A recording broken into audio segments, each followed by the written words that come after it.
Hai teman-teman, semoga kalian tetap semangat dan juga sehat selalu ya. Perkenalkan, kami dari kelompok 1 mata kuliah Analitika Bisnis. Pada video kali ini, kami akan membahas bagaimana kita dapat memprediksikan eligibilitas nasabah KPR Dream Housing Finance Company.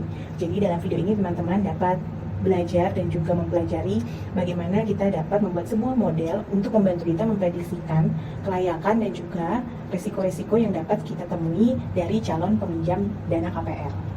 Sebelumnya kami ingin memperkenalkan kelompok kami.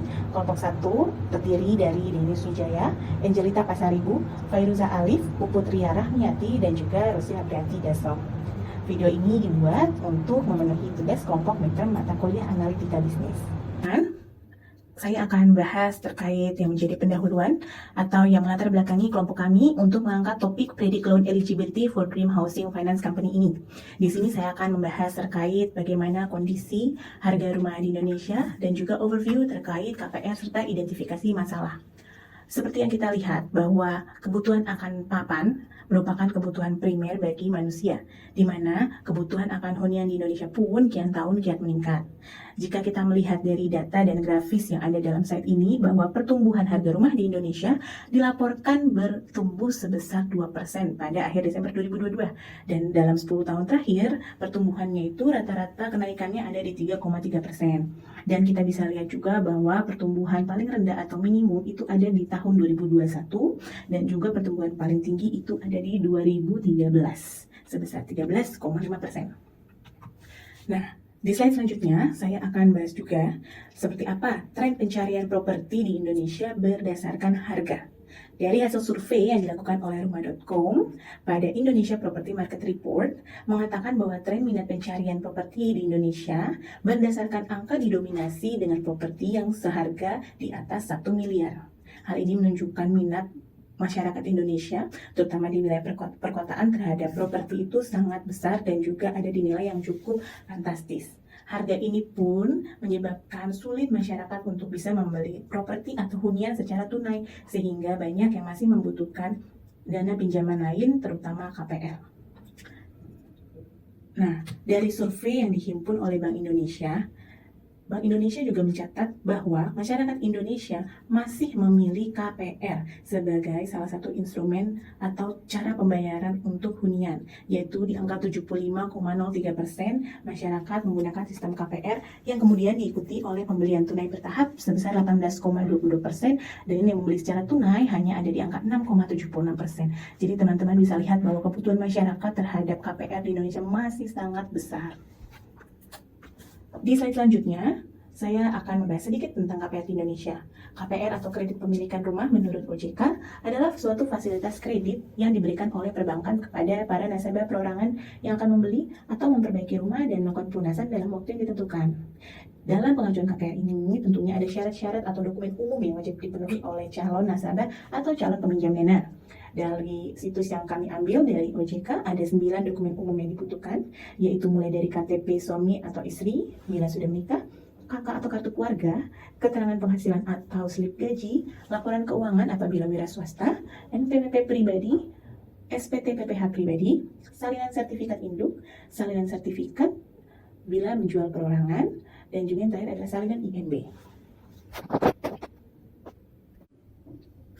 Dari beberapa slide yang tadi sudah kami jelaskan, sudah terbayang bagaimana untuk mengajukan KPR itu tentunya tidak serta-merta dapat dilakukan dengan singkat. Pada kenyataannya, proses pengajuan KPR di Indonesia pun masih dilakukan dengan sangat manual.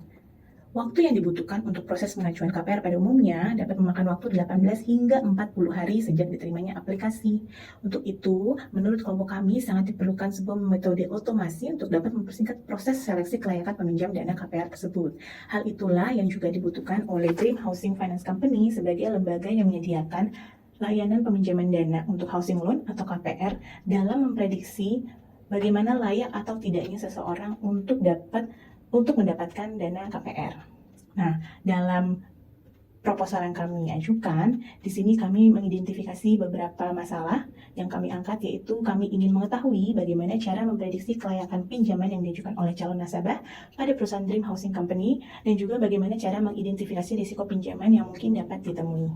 Selanjutnya, saya akan menjelaskan terkait dataset yang akan digunakan dalam proyek ini. Data yang digunakan adalah loan prediction. Diambil dari Analysvidia, dataset ini berhubungan dengan data historis pinjaman rumah yang diajukan nasabah ke perusahaan Dream Housing Finance. Pada proyek yang kami ajukan, dataset akan digunakan untuk memprediksi apakah nasabah yang mengajukan KPR via online layak untuk diberikan pinjaman atau tidak. Dataset yang digunakan berisikan 614 observasi dengan 13 variabel. Adapun detail variabel yang digunakan sebagai berikut. Pertama adalah dependent variable ataupun auto variable. Jadi ini adalah variabel yang akan kami prediksi, yaitu loan status dengan tipe data kategorikal, yaitu adalah apakah nasabah layak diberikan pinjaman KPR atau tidak. Selanjutnya adalah independent variable ataupun input variable, variabel yang digunakan dalam pembuatan model. Pertama adalah loan ID, ini hanyalah identifier, yaitu adalah unique loan ID. Selanjutnya ada gender, yang berupa kategorikal, itu adalah jenis kelamin calon debitur dengan kategori male atau female. Selanjutnya adalah merit atau kategorikal, dan juga ini adalah apakah calon debitur menikah atau tidak. Lalu dependence, ini adalah numerik, itu adalah jumlah tanggungan calon debitur. Selanjutnya adalah education, tipe data kategorikal, ini adalah pendidikan dari aplikan, kategorinya adalah graduate atau undergraduate. Selanjutnya adalah self-employ, ini juga kategorikal, apakah calon debitur adalah wira swasta atau bukan. Selanjutnya applicant income berupa numerik, ini adalah pendapatan calon debitur. Selanjutnya co-applicant income berupa numerik juga, yaitu adalah pendapatan pasangan calon debitur. Lalu ada loan amount, numerik, pinjaman dalam ribuan, loan amount term, numerik, tenor pinjaman dalam bulan, credit history, share numerik, yaitu credit history meets guidelines, dan yang terakhir adalah property area, di mana berupa kategorikal, itu terkait adalah daerah perumahan, di mana kategori adalah urban, semi-urban, atau rural. Sebelum dilakukannya pemodelan atau analisis data, kami akan melakukan pre-processing data melalui metode scaling, downsampling, upsampling, dan smooth. Tujuannya adalah untuk mencegah terjadinya imbalance dataset, meningkatkan kualitas data, dan memperbaiki kinerja model. Pertama, downsampling dan upsampling. Downsampling adalah teknik untuk mengurangi jumlah sampel pada kelas mayoritas, sehingga proporsi antara kelas mayoritas dan kelas minoritas menjadi lebih seimbang. Downsampling dapat meningkatkan akurasi pada kelas minoritas, mengurangi overfitting, serta mempercepat waktu pelatihan model. Namun, kekurangan dari downsampling adalah dapat mengurangi informasi dan akurasi pada kelas mayoritas. Kemudian, upsampling. Upsampling adalah teknik untuk meningkatkan jumlah sampel pada kelas minoritas, sehingga proporsi antara kelas mayoritas dan minoritas menjadi lebih seimbang. Upsampling dapat meningkatkan akurasi pada kelas minoritas dan mengurangi kesalahan yang disebabkan oleh ketidakseimbangan kelas. Tetapi, kekurangan dari upsampling adalah memperkenalkan noise atau informasi yang tidak relevan pada kelas minoritas, sehingga memperpanjang waktu pelatihan model. Teknik upsampling pada imbalance dataset dapat dilakukan dengan beberapa cara. Salah satunya adalah smooth. Smooth atau synthetic minority oversampling technique adalah metode pengolahan dataset yang digunakan untuk menangani ketidakseimbangan kelas pada dataset. Melalui metode ini, kami dapat memperkuat dataset dari kelas minoritas dengan menambahkan sampel sintetis ke dalam dataset, sehingga memperluas jumlah sampel kepada kelas minoritas dan dapat membuat dataset menjadi lebih seimbang. Smooth tidak membuang data dan juga memperkuat akurasi dataset kelas minoritas melalui sampel sintetis yang dibuat mirip dengan data asli. Tetapi Smooth memiliki kekurangan, yaitu menyebabkan overfitting atau mempelajari terlalu banyak dari data kelas minoritas, sehingga model tidak digeneralisasi dengan baik pada data yang baru. Metode terakhir adalah scaling. Scaling adalah metode untuk mengubah rentang nilai variabel agar memiliki skala yang sama atau setidaknya mendekati, sehingga memudahkan dalam perbandingan antar variabel. Scaling dapat meningkatkan kinerja model machine learning, terutama untuk algoritma yang bergantung pada jarak, seperti k-nearest neighbor, support vector machine, dan principal component analysis. Melalui metode ini, bias pada variabel yang memiliki skala yang berbeda dapat dihilangkan. Interpretasi model juga dapat ditingkatkan, dan membuat optimasi model menjadi lebih mudah. Namun, metode ini memiliki beberapa kekurangan, seperti beberapa informasi dalam variabel dengan rentang nilai yang sempit akan hilang, dan data outlier juga akan terpengaruh. Saya akan melanjutkan. Untuk proyek ini, kami menggunakan teori predictive analytics. Adapun metode yang akan kami gunakan, yang pertama logistic regression, yang kedua random forest, yang ketiga Naive Bayes. Predictive analytics. Predictive analytics ini digunakan untuk memprediksi suatu kejadian atau tren di masa depan berdasarkan data yang telah terjadi di masa lalu. Adapun tujuannya yaitu untuk membuat prediksi berdasarkan data historis atau data saat ini, sehingga nantinya akan dapat membantu dalam pengambilan keputusan di masa depan. Predictive analytics dapat dilakukan dengan menggunakan pemodelan statistik seperti logistic regression ataupun random forest. Contoh penggunaannya, misalnya ketika suatu perusahaan ingin memprediksi jumlah penjualan produk di masa depan ataupun memprediksi pola customer behavior. Next slide. Untuk melakukan pengecekan prediction ataupun classification performance, kita bisa menggunakan confusion matrix. Dari confusion matrix ini kita akan memperoleh predictive values dan actual values. Dan dari sini kita dapat menghitung ataupun menemukan nilai recall, akurasi. Next slide. specificity, prevalence, precision, F-score, dan detection prevalence seperti rumus yang tertera pada slide. Metode yang kedua yang akan kami gunakan yaitu random forest. Random forest ini digunakan untuk melakukan klasifikasi, regresi, dan decision making. Random forest ini menggunakan konsep ensemble learning ataupun penggabungan model untuk meningkatkan akurasi prediksi. Untuk pengaplikasian random forest, terdapat 4 sektor di mana random forest sebagian besar digunakan. Yang pertama, perbankan. Sektor perbankan sebagian besar menggunakan random forest ini untuk mengidentifikasi risiko pinjaman. Sektor medicine, dengan bantuan random forest ini, tren penyakit dan risiko penyakit dapat diidentifikasi. Sektor marketing, tren pemasaran dapat diidentifikasi menggunakan random forest, misalnya untuk klasifikasi spam email. Sektor yang keempat adalah land use. Dengan random forest ini, kita dapat mengidentifikasi area penggunaan lahan. Adapun advantage dari random forest sendiri, yang pertama, random forest ini mampu melakukan tugas classification dan regresi. Yang kedua, random forest mampu menangani kumpulan data besar dengan dimensi tinggi. Dan yang terakhir, random forest meningkatkan akurasi modal dan mencegah masalah overfitting. Sedangkan untuk disadvantage dari random forest ini sendiri, yang pertama, meskipun random forest dapat digunakan untuk tugas klasifikasi dan regresi, namun kurang cocok untuk tugas regresi. Dan yang kedua, masih rentan terhadap overfitting. Meskipun random forest dirancang untuk mengatasi overfitting, model ini masih rentan terhadap overfitting pada training data yang sangat kompleks atau terlalu sedikit. Next slide. Naive Bayes merupakan metode pengklasifikasian berdasarkan probabilitas sederhana dan dirancang agar dapat dipergunakan dengan asumsi antar variabel penjelas saling bebas atau independen. Pada algoritma ini, pembelajaran lebih ditekankan pada pengestimasian probabilitas. Keuntungan algoritma Naive Bayes adalah tingkat nilai error yang didapat lebih rendah ketika dataset berjumlah besar. Selain itu, akurasi Naive Bayes dan kecepatannya lebih tinggi pada saat diaplikasikan ke dalam dataset yang jumlahnya lebih besar. Algoritma Naive Bayes memiliki banyak manfaat sehingga banyak digunakan di berbagai aspek kehidupan, antara lain sebagai berikut. Real-time prediction, multi-class prediction, di sini Naive Bayes dapat memprediksi probabilitas beberapa kelas variabel target. Text classification, selain itu Naive Bayes juga sering digunakan untuk membuat text classification karena memiliki tingkat keberhasilan yang lebih tinggi dibandingkan dengan algoritma lain.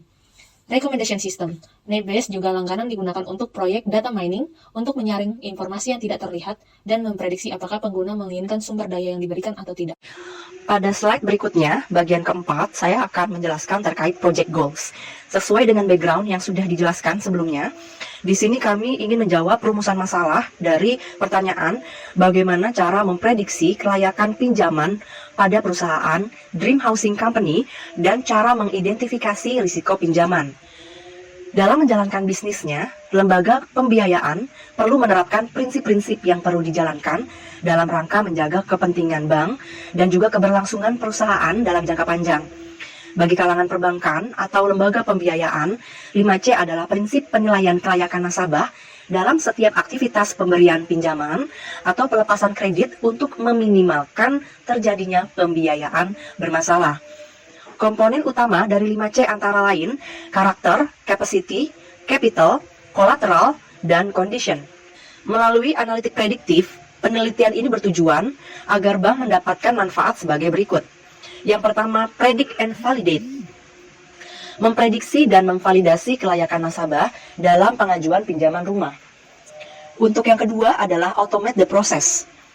Bagaimana dapat mengotomatiskan proses kelayakan nasabah dalam pengajuan pinjaman rumah untuk mengidentifikasi segmen nasabah yang memenuhi syarat untuk jumlah pinjaman sehingga lembaga pembiayaan secara khusus dapat menjadikan nasabah tersebut sebagai target. Yang ketiga, real-time basis. Model analitik prediktif yang terlatih dapat menyerap data secara waktu nyata, memberikan jawaban terhadap proses kelayakan pinjaman berdasarkan detail nasabah yang diberikan saat mengisi formulir aplikasi online. Yang keempat, decision maker. Membantu bank dalam mengambil keputusan yang tepat terhadap penilaian risiko kredit dan persetujuan pinjaman. Yang kelima adalah applicant segmentation.